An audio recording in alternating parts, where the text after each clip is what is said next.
first and foremost, I want to say, call Allah Yahweh by Shemi Al-Shai. Father says all praise to the Father in the name of the Son. I also want to say Yahweh by Shemi Al-Shai, Barakatah, meaning the Most High in Christ's blood, right? Wa Shalom, meaning Most High Christ and blood, Most High in Christ, peace and blessings, right? So I'm actually trying to get to where I'm going to start at so that I could get right into this lesson and get it taken care of and out the way. But I'm preparing my way for myself here so that I could be prepared for what I have for this brief lesson. It ain't going to be too in-depth, ain't going to be too extensive because the elder, I'll consider Chief Ephraim. If you don't agree, oh well. Go kick rocks. What the hell is going on with my thing here, man? But if you don't agree, go kick rocks, right? He's giving me great info. Whenever I reach out to the brother, he do usually reach back to me, man. He's a good brother, man. Reach out to another elder in Israel yesterday, man, looking for a small thing, man. And he didn't reach back to me. This ain't got nothing to do with Chief Ephraim. Don't got nothing to do with nothing. But it just shows the sincerity behind the brother, man. I asked him about something with being kosher, and the brother, I turned back around, forget about it, and then the brother can't. I go back to the app I was on, and the brother had hit me up, man, and let me know he gave me enough information so that I know how to move forward, man. Right, great brother, man, and that's just not one instance, man. I done reached out to the brother Ephraim, right, the brother Chief Ephraim many times, man. Right, so we're gonna get into this video. Stop talking to BS, man. Years, how many New Years has brothers and sisters kept? You know what I'm saying? You gotta ask yourself. These are memorial times. You know, certain brothers say, "Well, this is my 15th Passover. This is my 10th Passover. This is my such and such." How many Passovers have you kept? And are you moving forward? Are you progressing? So, Lucky, I ain't mean to do that. I knew that this.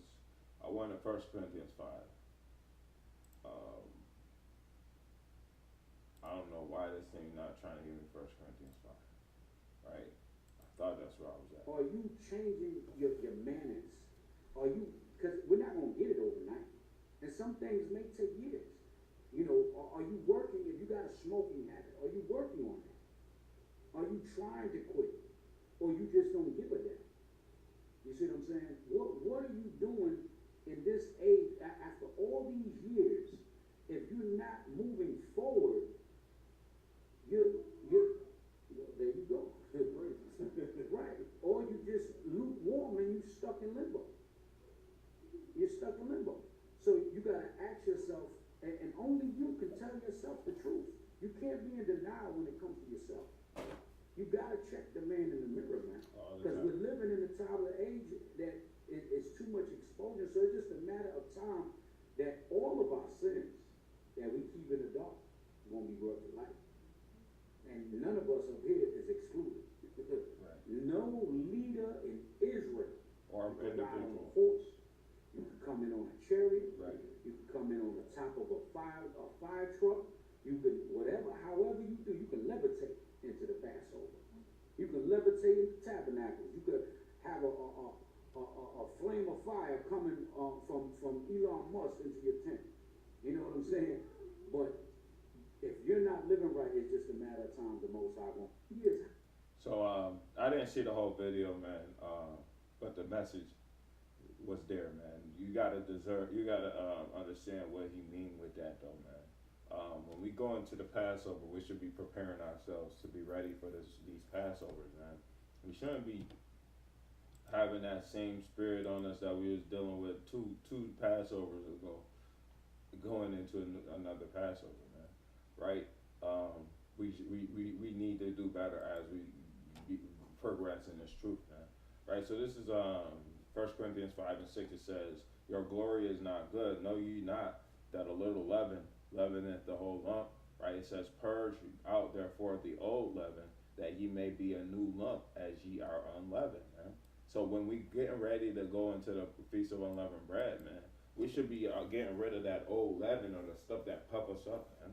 Like the stuff that make us not of the spirit, man. Right? It says, "For even Christ our Passover is sacrificed for us," and it says, "Therefore let us keep the feast." So it says keep the feast. It don't say don't keep the feast, but it says not with old leaven. So what the old leaven pretty much is, it says neither with the leaven of malice, right, and wickedness, right, but with the unleavened bread of sincerity and truth. So when we in this thing, man, we shouldn't be having a spirit of old leaven, man. We shouldn't have those old ways that we continuously fighting in, man. Right? We should be able to go in Galatians.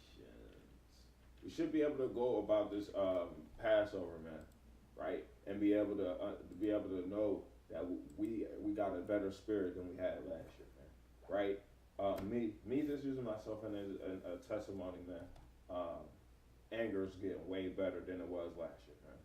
Right? When it comes to discussing with the congregation or whatever, when it comes to small matters that I shouldn't be getting mad over, it ain't a problem, man. Sometimes, right? Sometimes a little small matter might get me mad, right? But I really had to progress, man. I had to get over that, man. Right? And it did come from Eve and me putting away Eve, right? Because I wasn't going to get angry, but I just left. And it wasn't me as a rib, but as a her as a rib. It was her as a court situation. So I didn't put off a woman while I was married to her. I put her off because I seen how she was and how if I did have an anger issue or if the issue persisted, it may lead to something. So I exited, man. Right? But before I would be argumentative and X, Y, and Z, just trying to recover the situation, man. Right now, I'm just like, okay, that's it. I'm not dealing with this no more. And then I leave, man. You got to grow when you come into this thing, man. Or even how the brother said, like, if you got a habit that you're dealing with, right? Or even if you got a sin that you in the midst of, man, right? Like, you unable to keep the Sabbath day, man. I was actually in the brother inbox, and he said the reasoning behind him, I'm not saying no names, I'm just using this as an example. So, brother, if you see this video and you get offended, I'm just using it as a testimony, man. I'm not putting your name out there. I'm not putting a face there, and nobody is in my inbox. I closed out the Facebook tab. Nobody gonna see who it was I was talking to, right? So the brother said that since he learned about the lunar Sabbath, man, right, that it's harder for him to keep the Sabbath days, and that caused him to stop wearing fringes, stop keeping the law, statutes, commandments, and starting to do his own thing, man. Well, if you're gonna do your own thing because you can't keep one part of the law, man, then you're going off, man. Right? You got to be able to understand that, yeah, it don't happen overnight. We do want to be like Galatians 5:3 say right here, "For I testify again to every man that is circumcised that he is a debtor to do the whole law." So yeah, we want to be indebted to the whole law. We want to keep the whole law, man. Sometimes it's not always the case, though, man. And me, and as an example, I'm confessing my faults to social media right now, and it's fine, man. Me as a leader, man, right? I can't keep the Sabbath according to the lunar every time, man. This month I can keep it every week. It's on Sunday. Sunday is my scheduled day off, man. It used to be Saturday was my scheduled day off, man. Right? But when I got into this thing, man, I'm not able to change my availability every month for both jobs. For one, yes, but for both jobs, no. So what I'm doing is I'm going about the Sabbath, and I gotta go and clock in on the Sabbath, man. One job, if it's throughout the week, Monday through Friday, I can't call off unless I have the required hours, and then 9 times out of 10, I don't have the required hours. I got 3 days out the month that I could call in a 30-day period, and then I gotta go another 30 days without calling off until that first day when I called off hits. So it means that one Sabbath out of that month, I ain't getting off, right? And then for the next month after that, I'm not getting off for Sabbaths, man. That's according to the schedule, man. But when I get this renewal of hours, man, right? When I get this time off, yearly time off that refreshes every year, man, what am I going to do? I'm going to request them days off so I could have the Sabbath off for up to 10 weeks because I'm going to be able to get 80 hours, man. That's 10 weeks of Sabbath, man. So what do we really got to do, man? We got to put the effort in to make the changes, man. We can't just be accepting of the your sin, man. Yeah, we are in it, and we obviously partaking in it, man. But we're trying to do better, right? This is Galatians 5:9. It says, "A little leaven leaveneth the whole lump," right? And it says, "I have confidence in you through the Lord that ye will be none otherwise minded, but he that troubleth you shall bear his judgment, whosoever he be," man. So we gotta understand, man. Yeah, this stuff is troubling sometimes, man, especially in this place, man. But we gotta hold fast and make sure that we know what we doing, man. Right? Mm. Mm. Tilapia. It was something else that I wanted to get, man. This not this it's not just the only thing that I wanted to get. I wanted to only touch base about how we gotta be prepared for this Passover, though, and make sure that when our spirits is in tune, man. Right? I'm just looking for what I just seen here. Let's go Ephesians 4, right? We gotta be prepared for the Passover, man. We can't be partaking in this Passover the same way we was last year, man. We need to be progressing and becoming better men, right? Putting off our old ways, man, right? And this is Ephesians 4:22, that you put off concerning the former conversation the old man. So daily you're supposed to kill your old man. Your old man should be a constant battle of you fighting with your old man to get rid of him, man, which is corrupt according to the deceitful lust, man. So your old man gonna have you thinking that this is how I need to be, this is what I should be doing, man. When in all reality, you need to be renewed, man. Right, and this is verse 23, "And be renewed in the spirit of your mind, and that ye put on the new man, which after God is created in righteousness and true holiness," man. Right? So we need to make sure that we putting off our old ways and partaking in the new, man. It's not too much to it, man. Right? We could be preparing ourselves for this feast. I was gonna go into Isaiah 58, right, and 1, where it says where it talks about that we need to partake in this. Actually, let me just get it, because I don't think it's Isaiah 58. It's Isaiah 58. It gotta be Isaiah 58, because Isaiah 58:9 is talking about who shall he teach knowledge. So, if I'm not mistaken, Isaiah 58 is about the Day of Atonement, man. Right? But the Day of Atonement ain't no different than preparing yourself for the Passover.